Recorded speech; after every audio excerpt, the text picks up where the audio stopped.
feeling spiritually connected. And I was like that for a long time. And the bottom line is, through flaws in my character, weaknesses in my character, a kind of gutlessness really at the heart of what I really was, and as a human being, in not accepting responsibility and having a tendency to run away if things got really tough. I found myself, addicted to heroin, and committed a string of stupid robberies with a toy pistol, and was sentenced to prison, justifiably. I was a menace to society. I put fear into people. They were heinous acts, and I deeply regret them. To this day, I still remember every single day the harm that I've done in my life. And that harm resulted in prison. I was still in the mindset that, if it's hard, run away.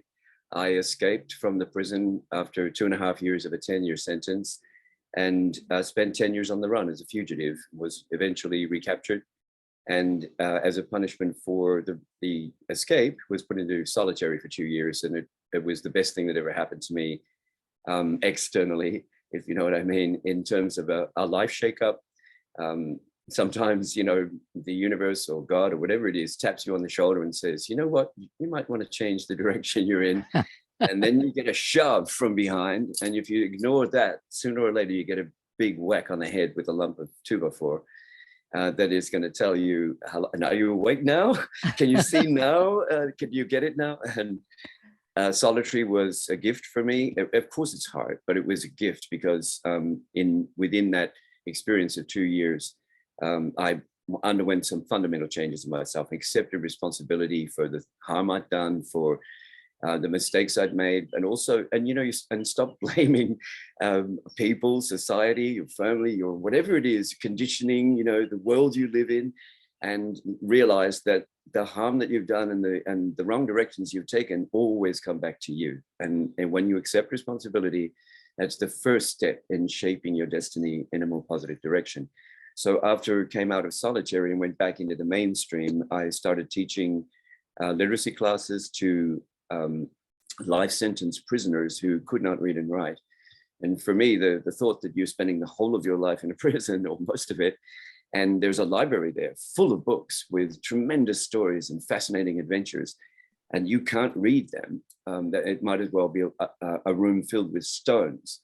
And so on. That to me is a core tragedy within the prison experience, because illiteracy and difficulty with literacy is prevalent.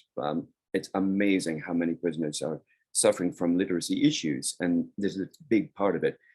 When I repurposed myself and accepted responsibility and thought, this is my life, I can't wait for my life to begin when prison finishes. I could slip in the shower and die tomorrow. This is my life. I can't wait for it to begin. So I had to do something. And when I repurposed my life in teaching, the time of the last 4 years went so quickly and was so positive. And I gained so much from it, where before I'd really been bashing my head against a system.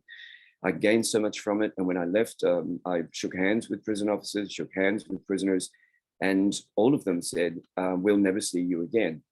And this was a reflection of the recidivism rate in Australia, which is, far too high. We all know it, and everyone recognizes, and there are steps being taken to try to reduce recidivism. But that was a heartfelt statement from prisoners and prison officers saying, you're not going to come back. And they were also saying, stay on this path that you're on, because you won't come back if you do.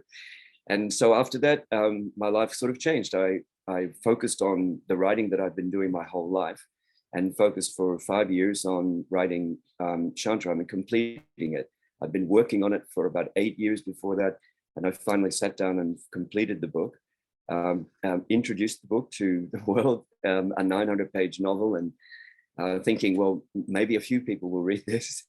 And as it turns out, a lot of people wrote to me, and it really confirmed, saying the book changed my life, or it inspired me, or it helped me in some way. It got me through a really tough time. Or this brought us together. We're getting married. We'd like to invite you to the wedding, and so on. A lot of these things where the book brought two people together and so forth. And these are not things you can even think about when you're writing it. You're in the passionate flow of your art, and you want to just produce the best art that you can.